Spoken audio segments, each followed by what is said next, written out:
in week 2. Congratulations. I'm so proud of you.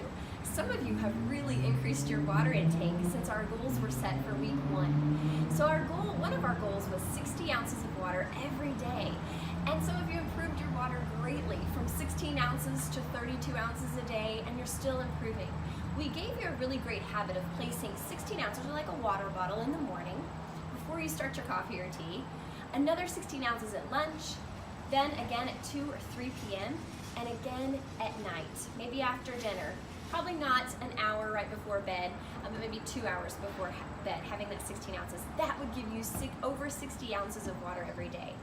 You also had baseline measurements collected, so that will keep you accountable. So as you move through this program, we'll get to see some progress in measurements and weight and BMI and body fat percentage, and even some of your fruit and vegetable servings as well. You started self-monitoring, which is a key concept with any weight management program, is being more aware of when you're eating, when you're snacking, and maybe when you're snacking or eating and you're not actually hungry. So we want you to only be eating up to 80% full during meals. So you are tackling some of those goals. You're now self-monitoring at least 4 times a week, and you're also going to read that orientation booklet if you haven't already read it already. I'm excited for you to keep going. This week you received your healthy meal planner. I want you to take that out right now. When you open it up, first you'll see on the flaps portion sizes, and you'll see some tips and guidelines for the Choose Wisely Healthy Weight program.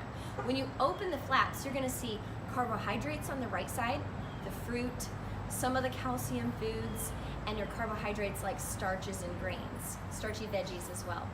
On the left side, you're going to see your non-starchy veggies, proteins, and fats. So we've got carbohydrates and we've got non-carbohydrates.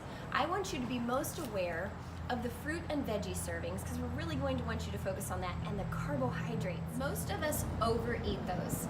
So let's think about a bagel and look down on your carbohydrate sheet and see bagel.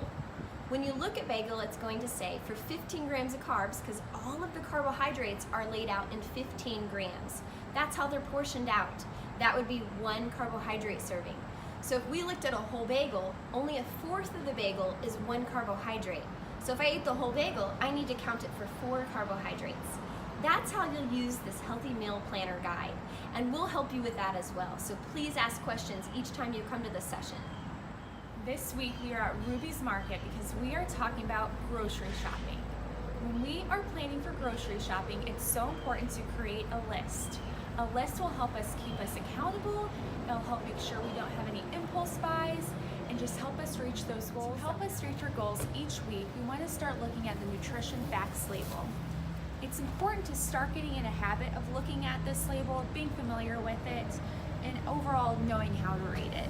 So it's important to look at that total carbohydrate and start being aware of, okay, so this product has this many carbs. It's also important to start looking at those ingredient lists. So we want to be aware of how much added sugar we're eating each day. So making sure that we're looking at that and looking at the sugar on the nutrition facts label as well.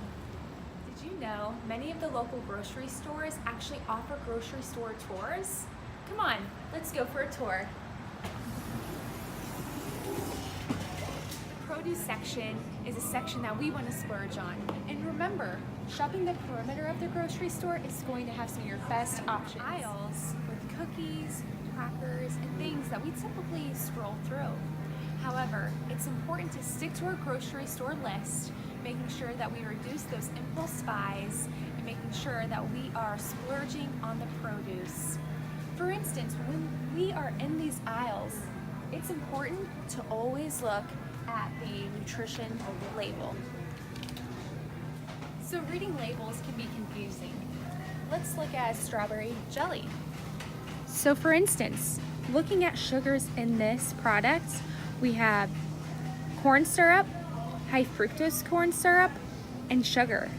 And then going up higher, we can see this product has 12 grams of sugar per serving, which is 1 tablespoon. I would say that is 1 carb choice. The American Heart Association recommends less than 36 grams of added sugar per day for men and less than 24 grams of added sugar per day for women. So let's take a look at nice coffee. for this one bottle, we are getting 44 grams of added sugar. That would be all of our sugar for the day. Let's take a look at the total carbohydrates. That would be 3 carb choices in our healthy meal planner. We're here in the baking aisle and we found a product that is a bit deceiving. No high fructose corn syrup. Awesome. However, we go to the ingredient list and the first ingredient is sugar. And on top of that, we have partially hydrogenated oil in this product, which means trans fat. Trans fat is a product that we want to make sure we avoid because there is a link between trans fat and elevated risk of obesity, heart disease, and stroke. So we're shopping the perimeter of the grocery store, and what do we stumble upon? The bakery section. The bakery has so many good smells, and it's cheap, and a lot of times we're used to shopping in these sections. However, shopping in this section will not help us reach our goals. So let's talk about your goals for this week. Be shooting for 60 ounces of water per day. Work on self-monitoring. Practice using your meal planner. Be looking at labels. Look at the sugar. Try to see where you're at so far. And remember, we're going to start incorporating strength 3 times a week, so try to see how that will fit into your schedule.